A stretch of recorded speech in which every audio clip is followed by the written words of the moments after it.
Hello বন্ধুরা, শাশুড়ি বৌমা রান্নাঘরে তোমাদের সবাইকে স্বাগত জানাই। আশা করি তোমরা সবাই ভালো আছো। তো আমরা খুব ভালো আছি। তো দেখো, এখানে আমার শাশুড়ি মা মূলো ক্ষেত থেকে একটা মূলো তুলে নিয়েছে, বেশ আস্ত মোটা একটা বড় মূলো দেখতেই পাচ্ছ। তো এবার বাড়িতে এসে মূলোটাকে দেখো কেটে নিচ্ছে।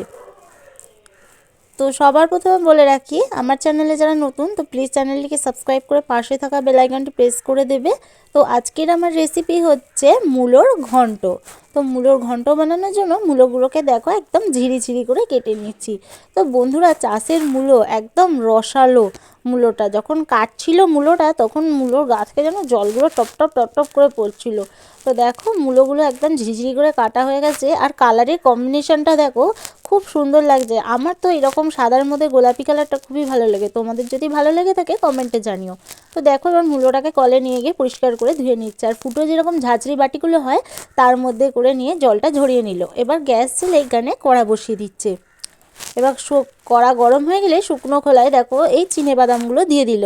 দেওয়ার পর এবার শুকনো খোলায় নাড়াচাড়া দিয়ে বাদামগুলোকে ভালো করে ভেজে নিতে হবে। তো দেখো নামিয়ে নিয়েছে। এবার ওই কড়ার মধ্যে দিয়ে দিয়েছে পরিমাণ মতো সর্ষের তেল, আর দিয়ে দিল গোটা জিরে আর 2 টুকরো তেজপাতা দিয়ে এবার কেটে রাখা মূলোটা, যেটা জল ঝরিয়ে রেখেছিল ধুয়ে, সেই মূলোটা দেখো দিয়ে দিল। দিয়ে এবার ভালো করে নাড়াচাড়া দিয়ে নিতে হবে। এবার দিয়ে দিচ্ছে এখানে স্বাদ মতো লবণ, আর দিয়ে দিচ্ছে স্বাদ মতো হলুদ, দিয়ে ভালো করে আবারও নাড়াচাড়া দিয়ে নিতে হবে। তো দেখো আবারও ভালো করে নাড়াচাড়া দিয়ে নিচ্ছে। তো এবার 15 মিনিট মতো ঢেকে রাখবে। ততক্ষণে যে শুকনো খোলায় বাদামগুলো ভেজেছিল সেইটাই চোকলা ছাড়িয়ে নিচ্ছে। তো দেখো এইভাবে কিন্তু বাদামের চোকলাগুলো ছাড়িয়ে নিচ্ছে। এবার দেখো 15 মিনিট পর আমি আবারও ঢাকাটা খুলছি। দেখো বন্ধুরা, কতটা ছিল কড়াই ভর্তি পুরো মূলো।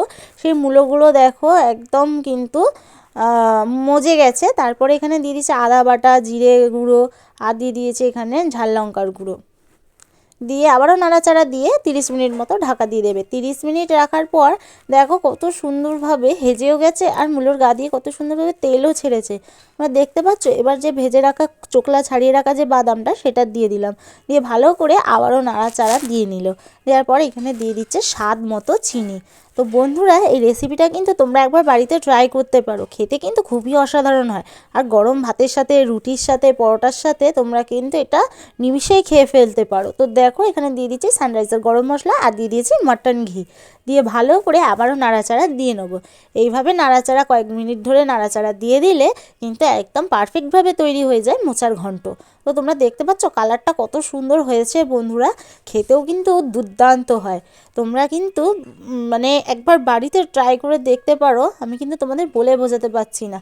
তো দেখো কত সুন্দরভাবে কিন্তু মূলোর ঘন্ট একদম রেডি হয়ে গেল। গরম গরম মূলোর ঘন্ট, এটা কিন্তু তোমরা রুটি, পরোটা, ভাত সবার সাথেই কিন্তু এটা খেতে পারবে। তো দেখো দেখতে কিন্তু অসাধারণ লাগছিল, খেতেও কিন্তু খুব সুন্দর হয়েছিল।